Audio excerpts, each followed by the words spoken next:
Port City Colombo is a city development built as an extension close to Golface Green, spanning 269 hectares of reclaimed land from the sea. With breakwater and the sea area, the Colombo Port City is around 446 hectares. On the 20th of May 2021, the Sri Lankan Parliament passed legislation to establish the Colombo Port City Economic Commission for the administrative operations of the Colombo Port City. In the Sri Lankan Parliament, it was revealed that the Colombo Port City will be rebranded as the Colombo Financial City. On the 26th of September, we will be relaunching the Port City in Abu Dhabi and Dubai. It will be rebranded as the Colombo Financial City. Former UK Prime Minister David Cameron will also attend the event. What is a financial city? A financial city is a region that allows for transactions to take place with special tax concessions and tax exemptions. In addition, these are also called tax havens. Switzerland is one of the most famous tax havens on earth, and that is why the term Swiss bank account is popular. In addition to Switzerland, Macau, Hong Kong, Singapore, British Virgin Islands, St. Kitts and Nevis, Panama, Puerto Rico and Seychelles are tax havens that cater to an elite clientele. As financial transactions can take place freely in these regions, they are also considered as the best places to launder money in a massive scale. Will the Colombo Port City become a tax haven? The administrative operations of the Colombo Port City is carried out by the exclusive Colombo Port City Economic Commission. Interestingly, certain laws and regulations of Sri Lanka will not apply to this region. Notably, multiple tax legislations do not apply to the Colombo Port City, namely the Inland Revenue Act, the Value Added Tax Act, the Finance Act, the Excise Special Provisions Act, the Customs Ordinance, the Ports and Airports Development Levy, the Sri Lanka Export Development Act, the Betting and Gaming Levy Act, Termination of Employment of Workmen Special Provisions Act, the Entertainment Tax Ordinance, the Foreign Exchange Act and the Casino Business Regulation Act. In addition, tax exemptions and incentives can be provided for operations. The Minister of Megapolis and Western Region Development of the Government of Good Governance, Patali Champikaranawaka, commented on this in Parliament. We conducted a feasibility study on the purpose of a man-made island and on what it can provide to take Sri Lanka's economy forward.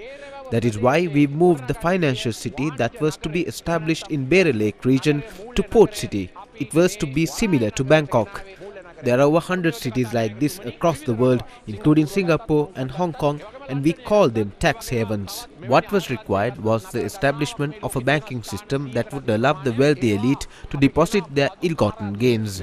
That was the background for establishing a financial city. If we had managed to successfully implement it, the country would have never faced this crisis. Sri Lanka should have a separate plan to generate an income if it becomes a tax haven. Therefore, it is questionable as to how it can be achieved when transactions are released from every possible law that would generate tax revenue. Incidentally, it is a former British Prime Minister David Cameron who will be leading the effort to rebrand the Colombo Port City to the Colombo Financial City. Who is David Cameron? David Cameron was the UK Prime Minister from May 2010 until July 2016. He was also the leader of the Conservative Party from 2005 to 2016. In 2016, David Cameron resigned, bringing an abrupt end to his 6-year premiership after the British public took the momentous decision to reject his entreaties and turn their back on the European Union. He came under fire for breaking Britain's economy with policies. Cameron also faced serious charges over his business endeavours. On the 9th of August 2021, following a BBC exposé, it came to light that David Cameron made about $10 million from Greensill Capital before the finance firm he lobbied on behalf of collapsed. Greensill abruptly went bankrupt around 2 years ago. David Cameron was at the centre of controversy into his business dealings after revelations that he lobbied former colleagues by text messages and over drinks on behalf of a finance firm. Cameron from the Conservative Party had directly lobbied senior Whitehall officials and the Chancellor Rishi Sunak, the current Prime Minister of the UK. David Cameron, the former British Prime Minister, is going to lead the rebranding of the Colombo Port City with such a history. ඔබතුමා දැන් කිව්වා Dubai It වල was said මේක that the launch launch කරන්න will යනවා take අපිත් place in පත්තරවල Dubai දැක්ක David with lobbyists Cameron David ලොබීස් Cameron. කෙනෙක් හැටියට Now they බඳවගෙන need to තියෙනවා utilize the හැබැයි lobbyists they මෙහෙමයි recruited. ලොබීස්ලා හැටියට Javad බඳවගත්තට Cabral also ඒකත් hired a එකෙන් lobbyist. වැඩක් ගන්නත් Millions of මොකද අපි dollars were දැක්කනේ paid ලොබීස් to Imad කෙනෙක් Zuberi, ලොබීස් කෙනෙක් who is හැටියට now in Nivard prison. කප්රාල් There is no බඳවගත්තා trace of the money. සල්ලි වලට ආගියාතකුත් නැහැ එතුමාව සහභාගී කරවන්නේ චීන සමාගම විසින් රජයේ පාර්ශ්ව විසින් නෙමෙයි. එතුමත් ඒකට සහභාගී වෙනවා. The port city is built in Colombo, the commercial capital of our country. There is no issue in the implementation of massive development projects like the Colombo Port City. However, the concern is awarding the opportunity to foreign parties to enjoy the benefits of our country's unique geostrategic location by giving unlimited tax concessions. Therefore, won't all the major investments be attracted to the port city instead of entering the commercial capital of the country? So what will happen to the city of Colombo in the future? Newsfirst highlighted these concerns when the legislation to establish the Colombo Port City Economic Commission was debated in Parliament. However, these laws have been passed.